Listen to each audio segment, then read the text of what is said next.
Fiscalía, ¿algo que desee manifestar? Señoría, solicito el uso de la voz para abrir debate acerca de vinculación a proceso. Adelante. Gracias. Señoría, con fundamento en el artículo 19 de la Constitución Política de los Estados Unidos Mexicanos, en relación con el artículo 313 y 316 del Código Nacional de Procedimientos Penales, esta Fiscalía solicita se dicte auto de vinculación a proceso en contra de Carlos Atanasio Puente Ruiz, toda vez que de los registros de investigación se desprenden datos de prueba acerca de los hechos que la ley señala como delito de secuestro agravado en perjuicio de la señora Patricia Venegas Cruz. Esto tipificado en el artículo 150, fracción cuarta y octava del Código Penal vigente del Estado de Querétaro. Ahora bien, de dichos hechos se desprenden datos de prueba contenidos en la carpeta de justificación, lo cual los justifica.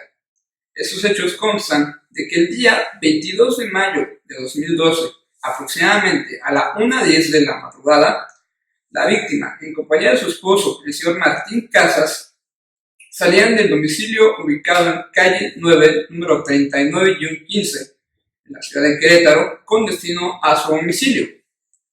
Habían recorrido un par de cuadras cuando una camioneta de color gris se interpone en su camino y de la cual baja el imputado en compañía de Enrique Pimiento. Estos dos encañonan a la víctima y a su esposo, obligándolos a descender del vehículo en el que viajaban. El esposo, al percatarse de esto, intenta oponerse, a lo que Enrique Pimiento realiza 2 disparos. Acto seguido, el imputado obliga a la víctima a descender del vehículo y la sube a la camioneta para posteriormente llevársela. Cabe mencionar que la víctima tiene 2 meses de embarazo. Este hecho se encuentra justificado en el acta de entrevista del señor Martín Casas, el acta de entrevista de Gilberto Lemus y el acta de entrevista de la víctima. Ahora bien, son 6 los registros de prueba, los registros de investigación que conforman los datos de prueba que hacen presumir razonablemente de que el imputado participó en la privación de la libertad a la víctima. Estos consisten en una impresión dactilar hallada en el vehículo marca Mazda Sai color guinda de placas FGG 890, en el cual viajaban la víctima y su esposo al momento de ser interceptados. Dicha huella fue encontrada en la puerta del copiloto en el área de la manija y corresponde a las huellas del imputado. Este hecho se encuentra justificado en el informe ejecutivo realizado por el policía ministerial Armando Buitrago. También se cuenta con una pistola calibre 9 milímetros con número de serie 8909 y número interno 677654, encontrada en posesión del imputado al momento de su detención. Este hecho está justificado a su vez en el informe ejecutivo mencionado anteriormente. También se cuenta con un teléfono celular de propiedad del imputado, del cual se realizaron las llamadas de extorsión hacia el señor Casas, exigiéndole el rescate. Este hecho está justificado con el acta de entrevista al señor Enrique Pimiento. También existe una libreta de teléfonos encontrada en posesión del imputado al momento de su detención. En dicha libreta se encuentra anotado el teléfono del señor Casas y su nombre. Este hecho está justificado también con el acta de entrevista a Enrique Pimiento Bolaños. También se cuenta con 2 registros de llamadas realizadas del teléfono anteriormente mencionado, propiedad del imputado, hacia el teléfono del señor Casas. En la primera llamada le decían: solo queda dar el billete si quieres que te regresemos a tu invito. Posteriormente, en la segunda llamada le exigen la cantidad de $1,000,000 como rescate. Este hecho está justificado en el informe ejecutivo en el área de anexos, el cual consta de la transcripción de las llamadas realizadas con fecha 5 de junio de 2012. Como último registro se cuenta con el señalamiento realizado a Enrique Pimiento, quien también participó en el delito de secuestro junto con el imputado, lo que lo hace una prueba directa de la participación del imputado. Por último, su señoría, hago de su conocimiento de que el imputado cuenta con antecedentes penales por fraude, y asimismo tiene una relación de confianza con el señor Casas, puesto que el imputado era su mecánico de confianza. Todas estas circunstancias de hecho y consideradas expuestas anteriormente hacen suponer razonablemente de que el imputado participó en el hecho que la ley señala como delito de secuestro. Es por todo esto, su señoría, que en base en el artículo 313 y 316 del Código Nacional de Procedimientos Penales, esta representación social reitera su solicitud para que vincule a proceso a Carlos Atanasio Puente Ruiz por el delito de secuestro agravado, tipificado en el artículo 150, fracción cuarta y octava del Código Penal vigente para el Estado de Querétaro. Es cuanto. Muchas gracias. Defensa, ¿algo que desee manifestar? Sí. Adelante. Una vez que hemos escuchado a la Fiscalía, esta defensa solicita auto de no vinculación a proceso en contra del señor Carlos Atanasio Puente Ruiz, debido a que no se cumplen con los requisitos establecidos en los artículos 19 constitucional y 316 del Código Nacional de Procedimientos Penales. La Fiscalía intenta atribuir el delito de secuestro agravado previsto en el artículo 150 del Código Penal para el Estado de Querétaro, en contra del señor Carlos Fuentes, argumentando que fue él quien priva de la libertad a la señora Patricia Venegas el día 22 de mayo de 2012. Sin embargo, no se cumplen con los requisitos establecidos en el párrafo tercero del artículo 316 del Código Nacional de Procedimientos Penales, debido a que la Fiscalía argumenta que, según Carlos Atanasio fue quien subió a la camioneta a Patricia Venegas. Sin embargo, ninguna de las personas que vivieron y presenciaron los hechos, como lo son la víctima, su esposo Martín Casas y el velador Gilberto Lemos, ven al señor Carlos al momento del secuestro, a pesar de que, según la investigación hecha por Alejandra Jaramillo, el lugar de los hechos está muy bien iluminado.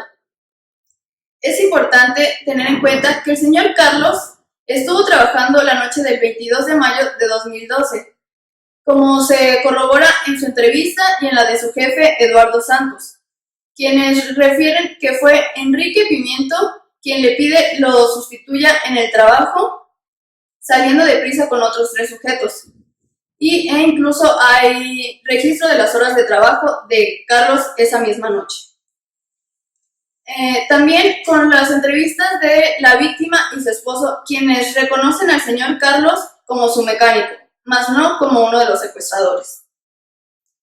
Respecto de la huella dactilar encontrada en el automóvil del señor Martín Casas, esta está ahí debido a que el señor Carlos es un mecánico y un día antes había trabajado en el servicio mecánico del auto, por lo que es natural que se encuentren huellas del señor Carlos.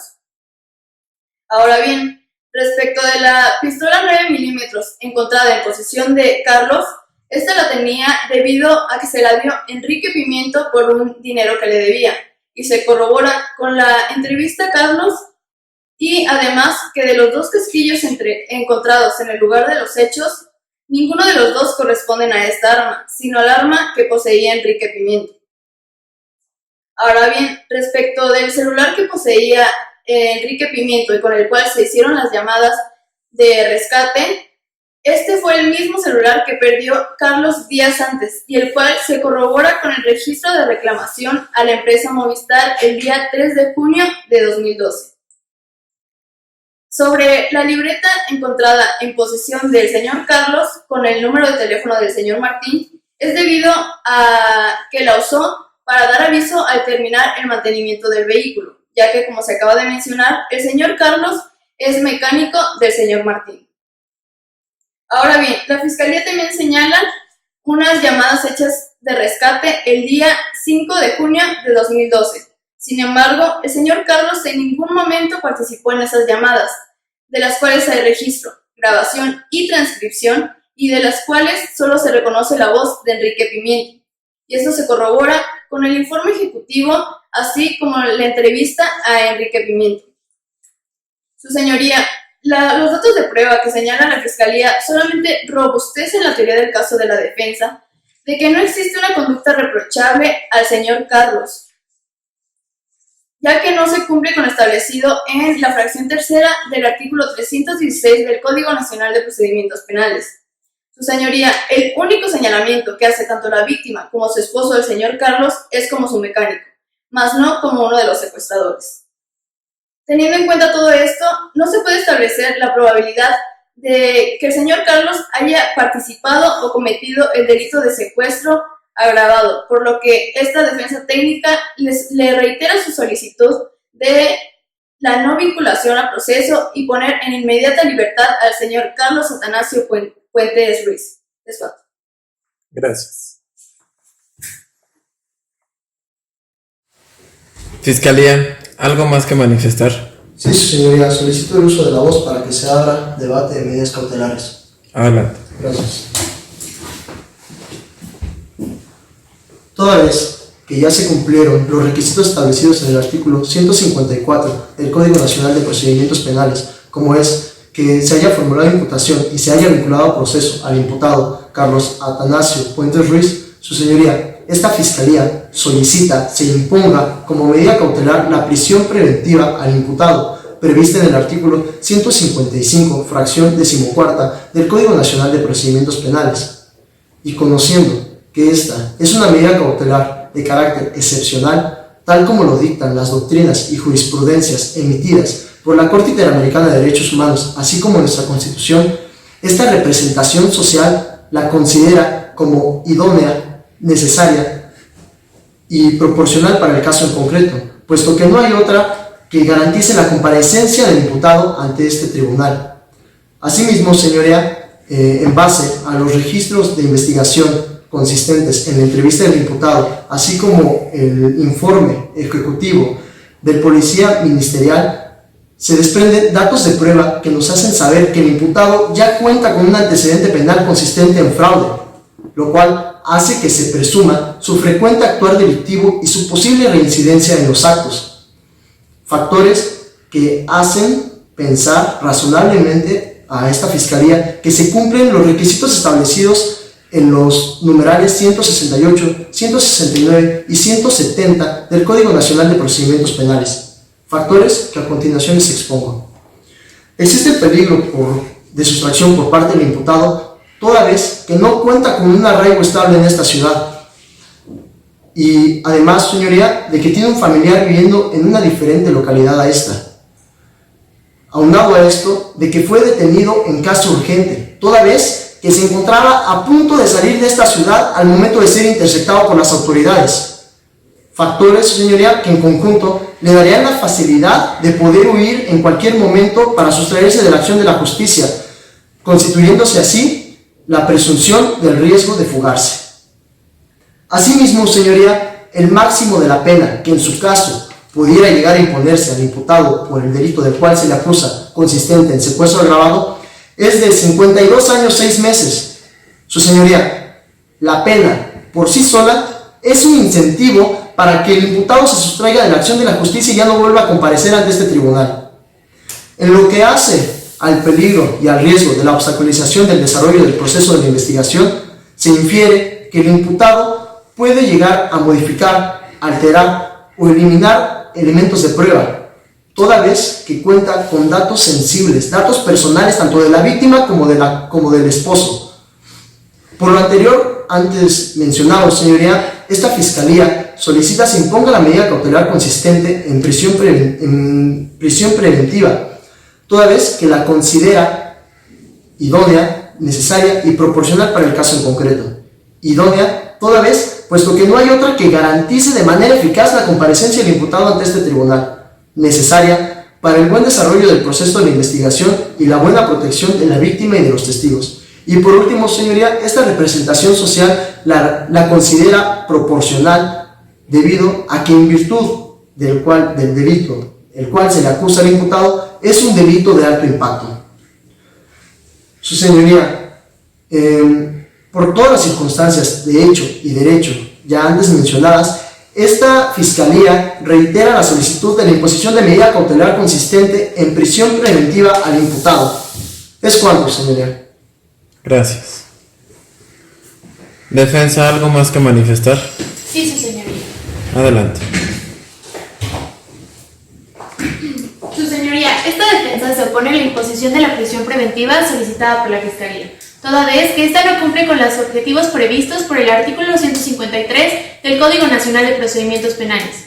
Esto en virtud de que la prisión preventiva es considerada como la última ratio, es decir, de aplicación excepcional, tomando en cuenta el criterio de mínima intervención previsto por el artículo 156 del Código Nacional de Procedimientos Penales.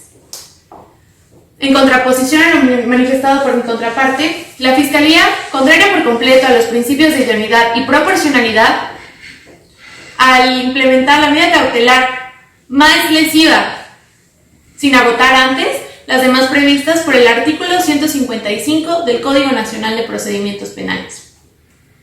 Su señoría, la supuesta falta de arraigo y el comportamiento de riesgo con el que la Fiscalía pretende justificar un posible riesgo de sustracción del señor Carlos Atanasio Puentes Ruiz es un argumento carente de motivación. Si bien es cierto que cuenta con su hermana viviendo en otra localidad, es necesario hacer de su conocimiento que ésta se encuentra dentro de este mismo estado de Querétaro, siendo esto motivo insuficiente para pensar que pudiera abandonar la jurisdicción de este juzgado. Asimismo, la Fiscalía no refiere riesgos en cuanto a los factores como la residencia habitual, así como las facilidades que el señor Carlos pudiera tener para pensar razonablemente que va a sustraerse. Sumado a esto, el señor Carlos cuenta con un arraigo laboral establecido en el taller automotriz limitado, además de ser voluntario en la Sociedad Niños de la Calle desde hace ya 5 años. Asimismo, el señor Carlos cuenta con un lugar de residencia fijo desde su nacimiento aquí en la ciudad de Querétaro. La Fiscalía utiliza el antecedente penal del señor Carlos para justificar el posible riesgo de sustracción, siendo que de esta manera violenta lo establecido por el artículo 166 del Código Nacional de Procedimientos Penales, ya que dicho supuesto no da procedencia a la prisión preventiva, estigmatizando con ello al señor Carlos sin fundamentos. En cuanto al máximo de la pena que la Fiscalía menciona, es necesario mencionar que se rompe con el principio de objetividad, puesto que para ello debe tomarse en cuenta la relación que voluntariamente adopte ante esta conducta, siendo así que en el presente caso el señor Carlos no ha mostrado ninguna actitud que permita presumir este riesgo. Contrario a ello, el señor Carlos ha mostrado colaborativo con las autoridades, además de que no existió ningún riesgo de darse a la fuga desde el momento de su detención hasta la puesta a disposición ante el Ministerio Público. Asimismo, por todo lo anterior, es claro que el señor Carlos no presenta ningún tipo de riesgo en cuanto a una posible sustracción o incluso una posible obstaculización de la investigación,